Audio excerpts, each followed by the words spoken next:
नमस्कार दोस्तों, बॉलीवुड कानाफूसी में आप सबका स्वागत है। मैं हूं आपके साथ काजल सिंह।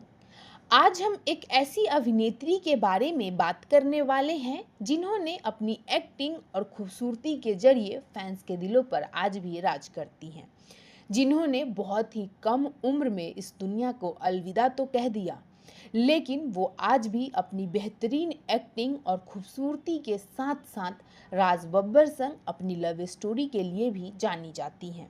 ये कोई और नहीं बल्कि बॉलीवुड की बेहद ही खूबसूरत अभिनेत्री स्मिता पाटिल थी। चलिए जानते हैं स्मिता पाटिल से जुड़ी कई दिलचस्प किस्से के बारे में। क्या मौत से पहले ही हो गई थी स्मिता पाटिल को अपने मौत का आभास? कब हुई थी स्मिता पाटिल और राज बब्बर की मुलाकात? क्यों लगा था एक शादीशुदा एक्टर का घर तोड़ने का आरोप? और आखिर क्यों माँ बाप से लड़कर की थी शादी? बॉलीवुड अभिनेत्री स्मिता पाटिल अपनी बेहतरीन एक्टिंग और सादगी के लिए जानी जाती हैं।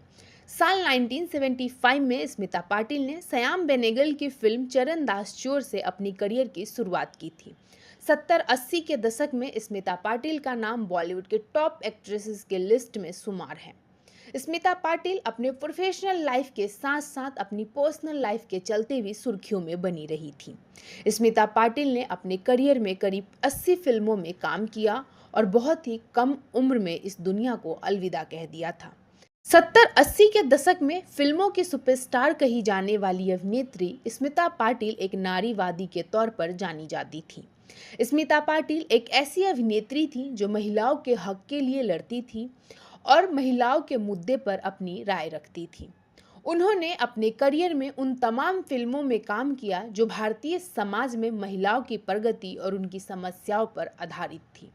उन्होंने उन फिल्मों को प्रायोरिटी दी जो फिल्में समाज में परिवर्तन लाए। स्मिता पाटिल ने अपने दौर में बतौर हीरोइन लगभग सभी बड़े सुपरस्टार्स के साथ फिल्मों में काम किया। लेकिन क्या आप इस बात को जानते हैं कि एक्ट्रेस ने मौत से कुछ महीने पहले ही अपनी मौत की भविष्यवाणी की थी? जी हाँ, एक्ट्रेस स्मिता पाटिल और बॉलीवुड के सुपरस्टार राज बब्बर की मुलाकात साल 1982 में फिल्म भीगी पलके की शूटिंग के दौरान हुई थी। उस वक्त अभिनेता राज बब्बर पहले से ही शादीशुदा थे।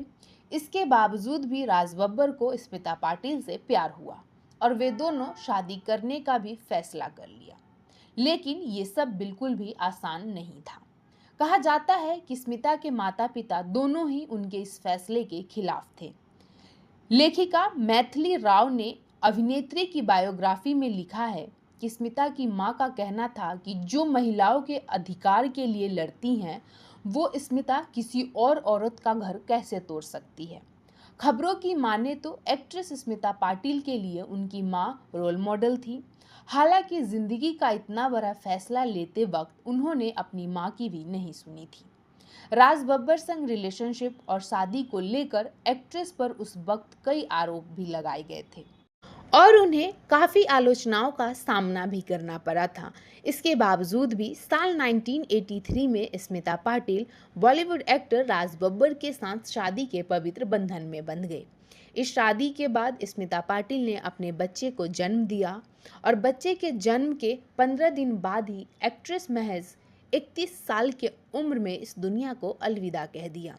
मीडिया रिपोर्ट्स के मुताबिक बच्चे के जन्म के वक्त ही उन्हें इन्फेक्शन हो गया था और वो इन्फेक्शन इतना ज़्यादा बढ़ गया कि उनकी मौत का कारण बना। आपको बता दें, स्मिता पाटिल की बायोग्राफी लिखने वाली फेमस राइटर मैथिली राव ने एक इंटरव्यू के दौरान बताया था कि स्मिता पाटिल को वायरल इन्फेक्शन की वजह से ब्रेन इन्फेक्शन हो गया था, जिसकी वजह से उनकी मौत हुई थी। खबरों की माने तो मशहूर फिल्म डायरेक्टर महेश भट्ट से स्मिता पाटिल ने कई बार कहा था कि वो ज़्यादा वक्त की मेहमान नहीं है, क्योंकि एक्ट्रेस की हाथों की लकीरों में जीवन की रेखा बहुत छोटी थी। इसके अलावा स्मिता पाटिल ने अपने पति राज बब्बर से भी कही थी कि वो ज़्यादा दिनों तक जीवन में उनका साथ नहीं निभा पाएंगी। एक्ट्रेस के इस बात पर उनके पति राज बब्बर अक्सर उन्हें चुप करवा देते थे। इतना ही नहीं, स्मिता पाटिल ने मौत से कुछ महीने पहले ही अपनी मौत की भविष्यवाणी की थी। उनकी मौत के बाद उनके मेकअप आर्टिस्ट दीपक सावंत ने बताया था कि मरने से पहले वो कहती थी कि जब मैं मर जाऊं तो मुझे सुहागन की तरह तैयार करना। आपको बता दें, मौत के बाद उनकी अंतिम इच्छा के मुताबिक स्मिता पाटिल को सुहागन की तरह सजाया गया। स्मिता पाटिल ने हिंदी सिनेमा के साथ साथ मराठी, गुजराती और मलयालम समेत करीब 80 फिल्मों में काम किया। उन्हें साल 1985 में पद्मश्री पुरस्कार से नवाजा गया था। आज भले ही स्मिता पाटिल हमारे बीच नहीं है, लेकिन वो अपनी एक्टिंग और खूबसूरती के जरिए यूं ही फैंस के दिलों में जिंदा रहेंगी। बॉलीवुड से जुड़े ऐसे ही तमाम किस्से और कहानी जानने के लिए बॉलीवुड कानाफूसी के साथ जुड़े रहें और चैनल को सब्सक्राइब करना न भूलें। धन्यवाद।